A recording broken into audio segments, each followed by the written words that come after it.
During his 3rd year of middle school, he was bullied so much that he became a recluse. Then, one day, a goddess appeared before him. According to the goddess, after a careful screening process, it has been decided that he'd be reincarnated into a different world. In addition, she'd grant him a cheat skill to make his life easier because magic existed in this place. For the young man, it seemed like he had died in his room. He decided to be reincarnated into the new world, where he'd use his cheat skill to live the best and laziest life. Elsewhere, a healthy baby boy is born. His parents, the king and queen Giselet, are happy that he resembles both of them, and the king's crest is showing on his chest. Of course, the little prince finds it amazing that he's been reincarnated as royalty, but he's more focused on having no trouble living as a shut-in. After a few minutes, the king orders a man in a black robe to measure his son's magic power. He expects that it's to be over 40 or 50. After all, the boy is the child of Giselet, or the Flash Princess, who defeated the Demon Lord with the king's help. Unfortunately, the prince's magic level is only 2 without any attribute and can only use barrier magic. Instead of accepting their child, the king and queen are more worried about what their subjects will say once they find out about their son's magic level. In the end, they agree to announce to the public that their son, Prince Reinhardt, was a stillborn baby. Reinhardt wonders if he's really going to die just after being reincarnated. The king then orders to take this baby and throw it in a faraway forest. Meanwhile, the goddess discovers she made a mistake. She explains that Reinhardt's cheat skill was misinterpreted. Actually, the device used to measure Reinhardt's ability can only go up to 2 digits. To make it worse, the goddess forgot to give him an attribute. As it turns out, Reinhardt's real magic level is 1002. In a forest, he remembers what the man in the black robe said about his ability to use barrier magic. Wasting no time, he imagines a transparent box and manages to make one. He knows he can do whatever he wants with its size and color and immediately uses it as a barrier to protect himself. At the same time, he starts flying, and he doesn't even feel like he's running out of power. Now he thinks of a way to attack in case a monster shows up, and like the universe heard him, a giant wolf arrives all of a sudden.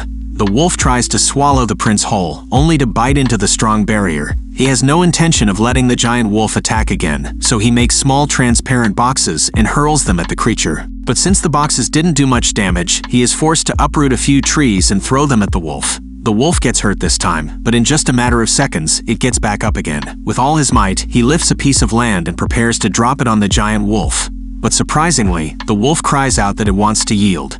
The giant wolf admits that it thought it could eat him to replenish its magic power, but it didn't expect he'd be that strong. It then asks who he is, but he can't reply as he is not able to speak. He thinks of making a sound-emitting barrier, putting it in his throat, and controlling it with his thoughts. He then introduces himself as Haruto instead of Prince Reinhardt, a boy who was born in a nearby country but was thrown away because of his low magic power. The wolf is obviously confused and states that it can feel an immense magic power coming from Haruto, which is way past a human's limits. At this point, the terrified wolf can't help but ask if Haruto is the Demon Lord's reincarnation. Haruto was a recluse in his previous life, but he doesn't want to be labeled as that. So he tells the wolf that he is indeed the reincarnation of the Demon Lord, making the creature give up. Haruto makes it clear he doesn't want to kill the wolf, but he wants the creature to promise it won't attack him again. The wolf is surprised that Haruto or the Demon Lord showed it kindness and swears it won't break its promise. Satisfied with that answer, Haruto calls the wolf Frey and bids it goodbye. As Haruto turns to leave, Frey calls Haruto and offers its entire being to him, thanking him for sparing its life and giving it a new name. Haruto points out that Frey is just the short version of its name, but the wolf doesn't pay much attention to him. Haruto tries to reason that he didn't intend to make a contract, but suddenly he falls to the ground. Haruto discovers a problem that magic can't solve. He needs milk. Although he knows it's impossible, the wolf declares it will do anything for its master. In an instant, Frey transforms into a pretty girl with wolf ears and a tail. Embarrassed that she's not wearing anything, Haruto manipulates one of his transparent boxes so she'll have something to wear. Then, for some reason, she removes the suit to feed Haruto, but since Frey is not a mother, she can't give him milk.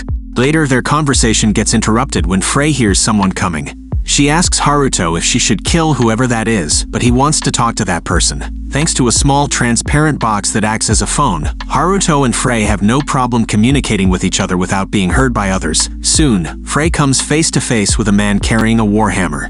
This man is Margrave Gold, and he's there to pick up the baby. Frey vehemently refuses to give up baby Haruto because the boy has just become her lord a while ago. Remaining calm, Gold explains that Haruto is his relative's child, and upon learning they've thrown him away, he's decided to save him. Also, Gold has brought a pouch of mother's milk for Haruto, but the stubborn Frey is having none of it, believing Gold knows she can't produce milk, and thinking he's a coward for using this kind of strategy. While Frey is throwing a fit, Haruto begs her to take the milk because he's already starving to death. Still, Frey refuses to listen and demands to know why Gold wants to take Haruto.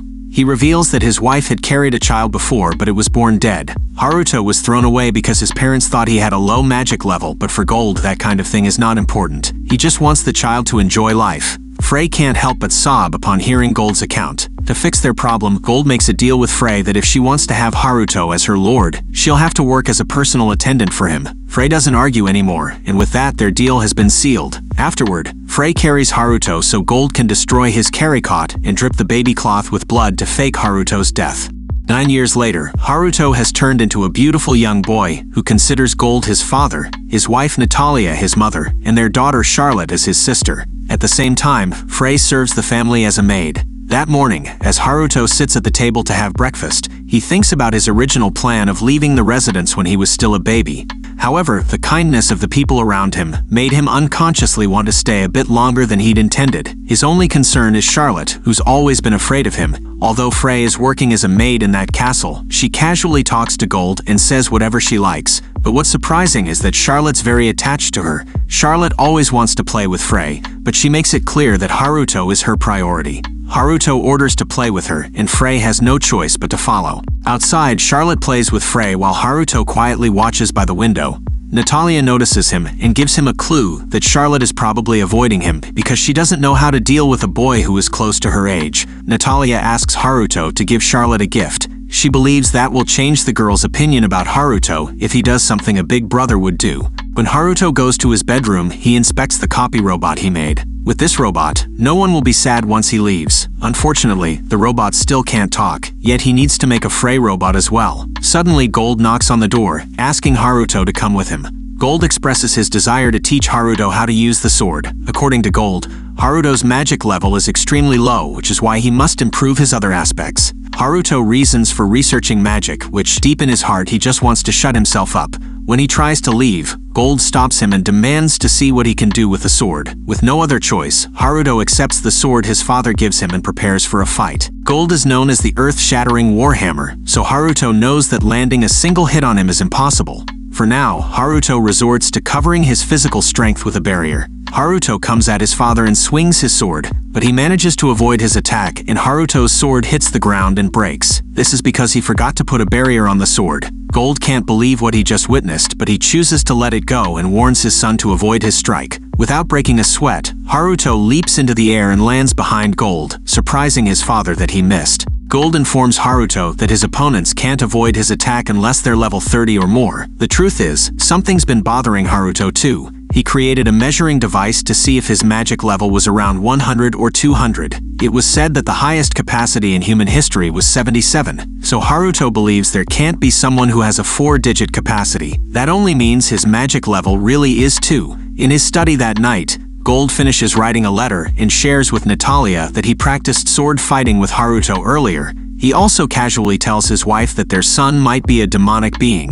Gold explains that based on the royal family's confidential information, it seems that there was someone in the past who had a relationship with a demon. Some people were born with its features, but it was an extremely rare occasion. Natalia points out that Haruto doesn't have horns or a tail, but Gold is still worried because Haruto's royal crest is still unclear and could hold a strange power. What's more, Frey, who's an actual demon, admires Haruto. Natalia exclaims that Haruto is only a normal child. She refuses to believe that Haruto is some sort of a demon being, but Gold doesn't want her to worry, saying he has the same thought. For him, the most important thing is for them to give their children happiness. Charlotte, who's lying on her mother's lap, listens to their conversation. She's not really sleeping, but rather thinking that Haruto is certainly not a demon. And that's how the episode concludes.